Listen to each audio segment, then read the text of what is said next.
देशाचे गृहमंत्री अमित शाह यांची या ठिकाणी जळगावच्या चाळीसगावमध्ये प्रचारार्थ मंगेश चव्हाण यांच्या प्रचारार्थ जाहीर सभा पार पडणार आहे। आपल्यासोबत बोलण्यासाठी या ठिकाणी महायुतीचे उमेदवार मंगेश चव्हाण आहेत। दादा काय सांगाल, अमित शाह येणार आहेत? आज चाळीसगावला आपल्या देशाचे गृहमंत्री तथा सहकार मंत्री अमित शाह यांची विजय संकल्प सभा आयोजित केली आहे। त्या सभेला ते संबोधित करणार आहेत। महायुतीच्या उमेदवारांच्या प्रचारासाठी ते इथं आलेले येत आहेत। साहेब काय सांगाल, 2 दिवसापूर्वी या ठिकाणी उद्धव ठाकरे जे आहेत शिवसेना युबीटीचे पक्षप्रमुख त्यांची या ठिकाणी सभा पार पडली। एकंदरीत त्यांना त्या ठिकाणी भाजपवर त्या ठिकाणी सभेमधून हल्ला चढवलेला होता। उद्धव ठाकरे आता विरोधकाचं काम करतील, त्यांना त्यांचं काम करू द्या। ते ज्या वेळेस मुख्यमंत्री होते त्यावेळेस लोकांमध्ये किती वेळेस गेले, ऑनलाईन मुख्यमंत्री म्हणून लोकांनी त्यांना पाहिलं, त्यांच्याविषयी फार बोलायची गरज नाही। जनतेमध्ये राहणारे मुख्यमंत्री आणि उपमुख्यमंत्री लोक पाहत आहेत, लोक हुशार आहेत, लोकांना कळतं काय करायचं आणि काय नाही करायचं।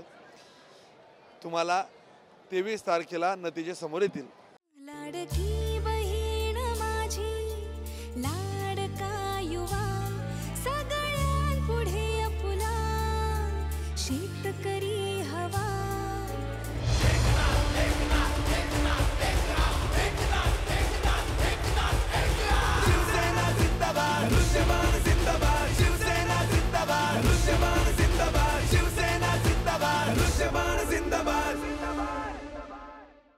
एकंदरीत या ठिकाणी मतदारसंघात बोललं जातं की 2 मित्रांमध्ये हा सामना आहे। भूतकाळामध्ये उन्मेष पाटील असेल किंवा आपण असेल त्या ठिकाणी जिवलग मित्र होते, मात्र एकंदरीत काही कारणं असतील त्या कारणावरून त्या ठिकाणी आपलं त्या ठिकाणी वाद झाले आणि आज आपण आपल्या दिशा वेगवेगळ्या आहेत। काय सांगाल?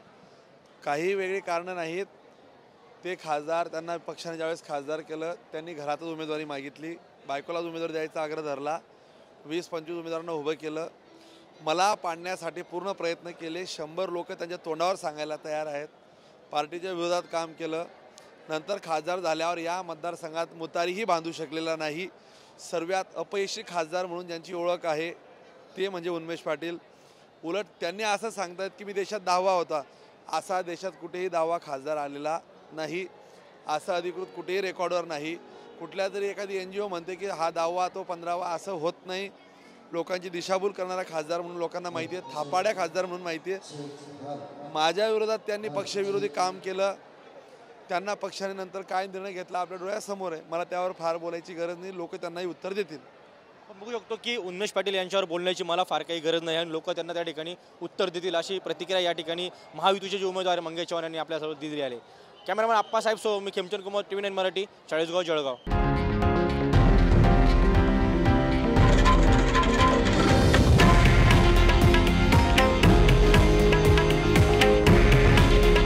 हे आहे देशातील नंबर 1 न्यूज नेटवर्क आणि आपण पाहत आहात TV9 मराठी। काळजी तुमची, हित महाराष्ट्राचं।